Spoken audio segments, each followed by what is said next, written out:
likely to be moved by encomiums to bipartisan.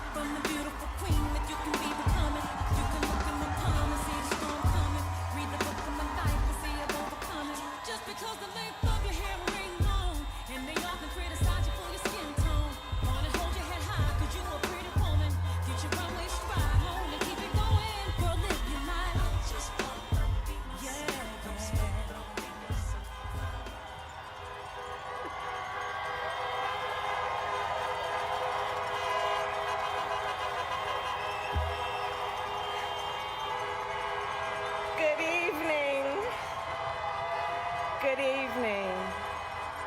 Good evening. Good evening. Thank you. Thank you. Good evening.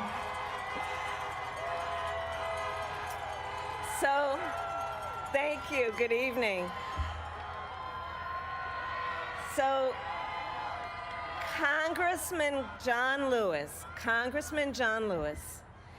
before his passing, wrote, "Democracy is not a state, it is an act." And what he meant was that America's democracy is not guaranteed. It is only as strong as our willingness to fight for it.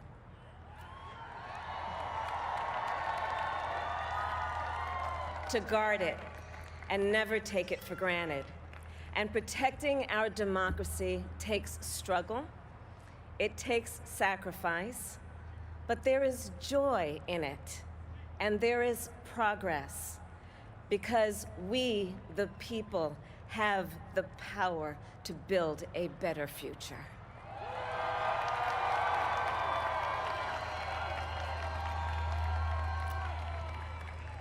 And when our very democracy was on the ballot in this election, with the very soul of America at stake, and the world watching, you ushered in a new day for America.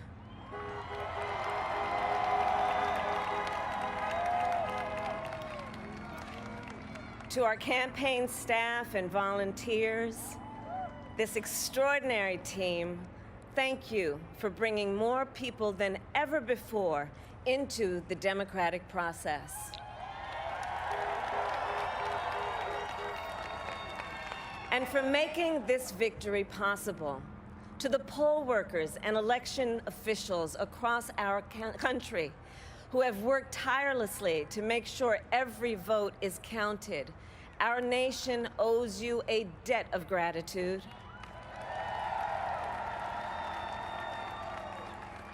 You have protected the integrity of our democracy.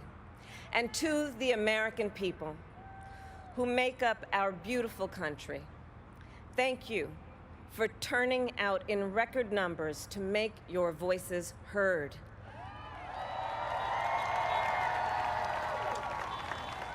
And I know times have been challenging, especially the last several months.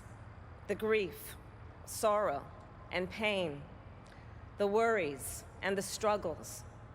But we have also witnessed your courage, your resilience, and the generosity of your spirit. For 4 years, you marched and organized for equality and justice, for our lives and for our planet. And then you voted.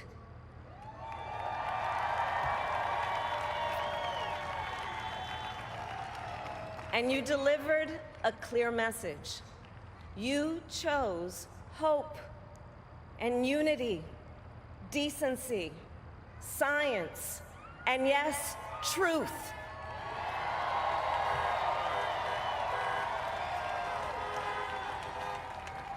You chose Joe Biden as the next president of the United States of America.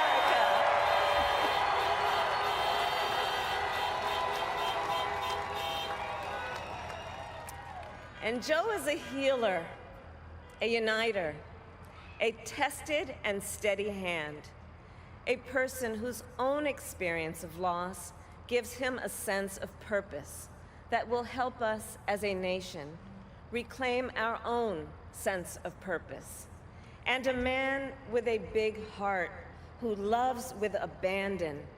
It's his love for Jill, who will be an incredible First Lady.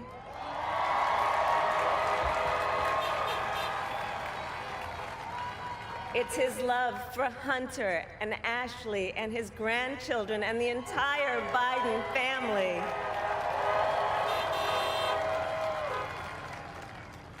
And while I first knew Joe as vice president, I really got to know him as the father who loved Bo, my dear friend who we remember here today.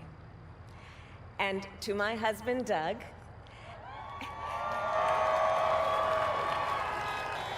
and our children, Cole and Ella, and my sister Maya, and our whole family, I love you all more than I can ever express.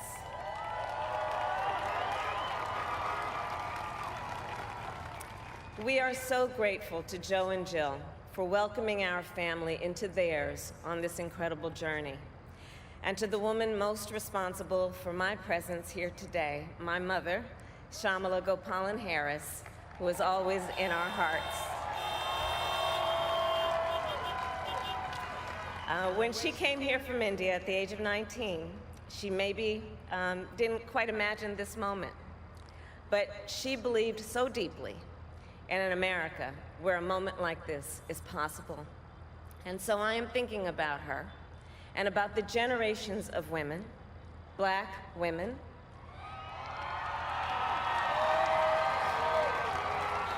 Asian, white, Latina, Native American women, who throughout our nation's history have paved the way for this moment tonight.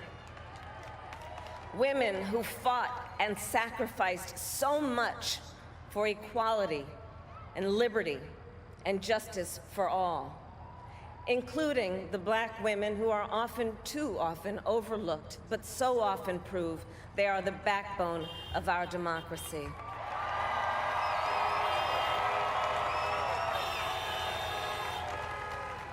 All the women who have worked to secure and protect the right to vote for over a century, 100 years ago with the 19th Amendment, 55 years ago with the Voting Rights Act, and now in 2020 with a new generation of women in our country who cast their ballots and continued the fight for their fundamental right to vote and be heard.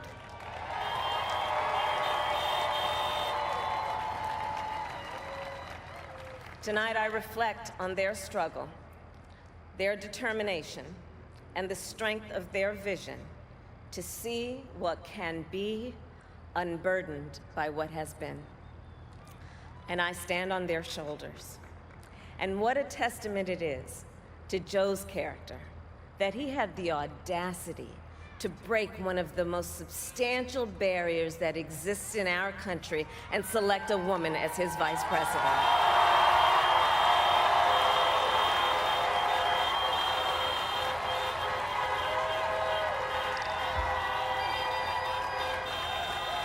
But while I may be the first woman in this office, I will not be the last.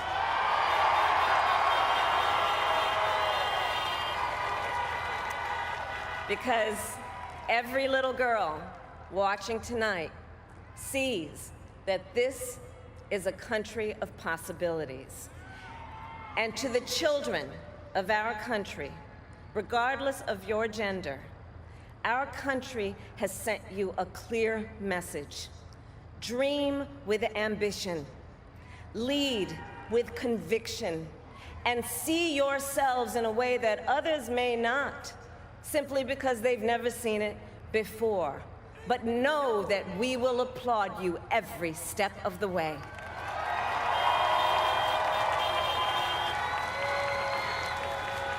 And to the American people, no matter who you voted for, I will strive to be a vice president, like Joe was to President Obama, loyal, honest, and prepared, waking up every day thinking of you and your family.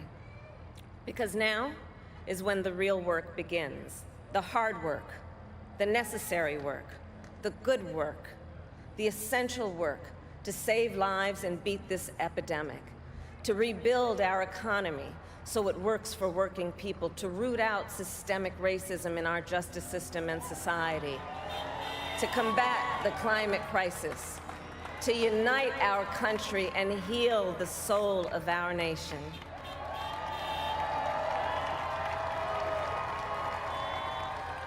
And the road ahead will not be easy, but America is ready, and so are Joe and I.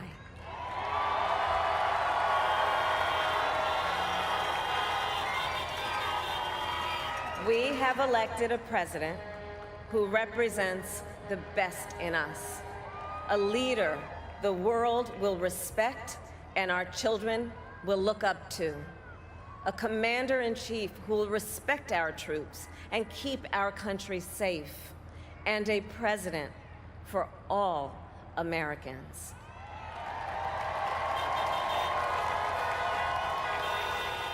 And it is now my great honor to introduce the President-elect of the United States of America, Joe Biden.